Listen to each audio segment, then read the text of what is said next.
bienvenue sur le canapé du geek. Aujourd'hui, on s'attaque à un gros morceau, l'histoire cachée de Pokémon Pokopia et son lourd secret. Ne vous fiez pas à son ambiance mignonne et colorée, derrière ce cozy game se cache une vérité bien plus sombre, enfouie dans les ruines de la région de Kanto. À travers des journaux intimes abandonnés et des notes de scientifiques, j'ai reconstitué le puzzle. Voici pourquoi et comment les humains ont été forcés de quitter la Terre et le prix que les Pokémon ont dû payer. Le monde a été frappé par une succession de catastrophes naturelles dévastatrices. Ce n'était pas seulement à Kanto, mais toutes les régions existantes qui ont été touchées.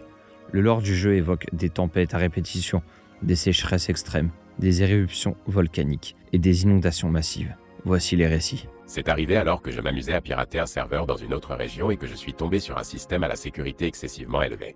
Découvrir ce genre de choses est toujours excitant.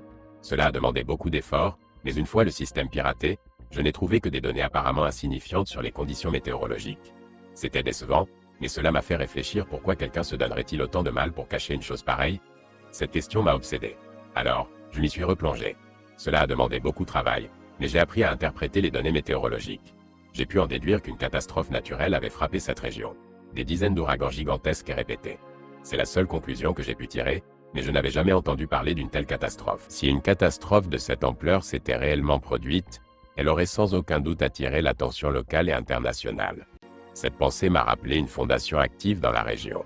Elle était réputée pour son engagement en faveur de la conservation des Pokémon. J'avais même fait un don. Je me suis dit qu'une organisation de cette envergure pourrait sans doute influencer les médias afin qu'aucune information sur la catastrophe ne fuite hors de la région. J'ai passé d'innombrables jours à infiltrer les serveurs de la fondation, à examiner toutes les données que je pouvais trouver. Et effectivement, il est peu à peu devenu évident qu'ils étaient impliqués. Après plusieurs nuits blanches, j'ai finalement trouvé le sommeil. À mon réveil, j'étais entouré de membres de la fondation. À cause de ce dérèglement climatique extrême, la Terre est devenue totalement stérile et aride. C'est d'ailleurs l'état dans lequel vous trouverez le jeu, au tout début. Face à l'impossibilité de faire pousser de la nourriture et l'effondrement des écosystèmes, l'humanité a été confrontée à une famine mondiale imminente. La planète est devenue temporairement invivable pour toute forme de vie organique. Aujourd'hui, les professeurs Pokémon de toutes les régions se sont réunis. Une annonce surprenante nous attendait. Les phénomènes météorologiques extrêmes, de plus en plus intenses, et les catastrophes qui frappent chaque région, ne montrent aucun signe de ralentissement. À ce rythme, les prévisions indiquent que nous ne pourrons plus obtenir suffisamment de nourriture et d'énergie pour continuer à vivre sur cette planète. Nous avons également appris qu'un plan secret était en cours pour évacuer toute l'humanité dans l'espace. Il semblerait aussi que, à quelques exceptions près, il ne sera pas possible d'emmener les Pokémon avec nous. Bien entendu, certains ont immédiatement protesté, et c'est alors que nous avons entendu parler du projet de conservation des Pokémon.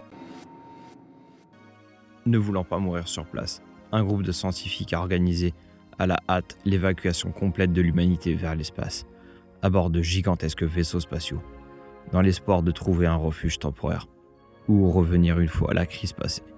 Cependant, ils ne pouvaient pas emmener les Pokémon avec eux, dans la navette, pour les protéger. Il a été décidé que nous participerions au projet de conservation des Pokémon.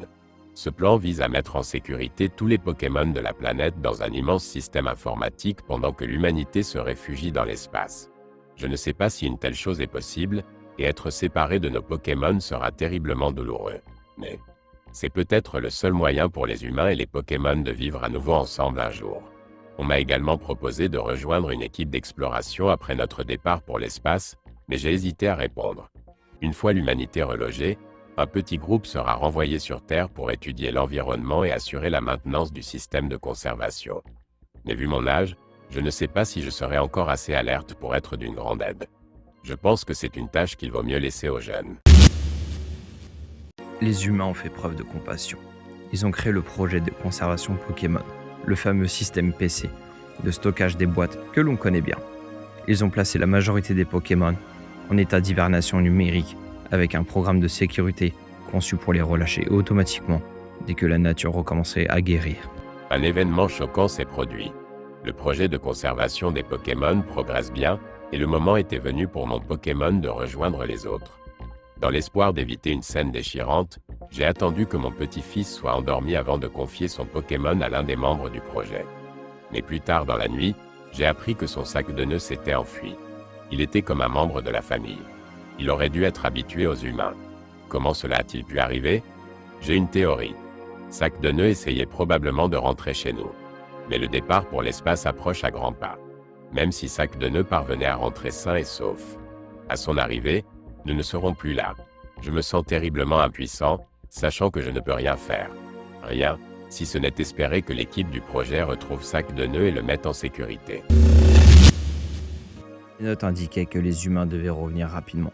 Pourtant, le jeu se déroule des centaines d'années plus tard, ce qui prouve que quelque chose a mal tourné dans l'espace, et qu'ils se sont retrouvés bloqués, laissant les Pokémon maîtres et dirigeants de la Terre. Est-ce que les Pokémon, désormais dotés d'une société autonome sur Terre, ont fini par bloquer le signal de retour ?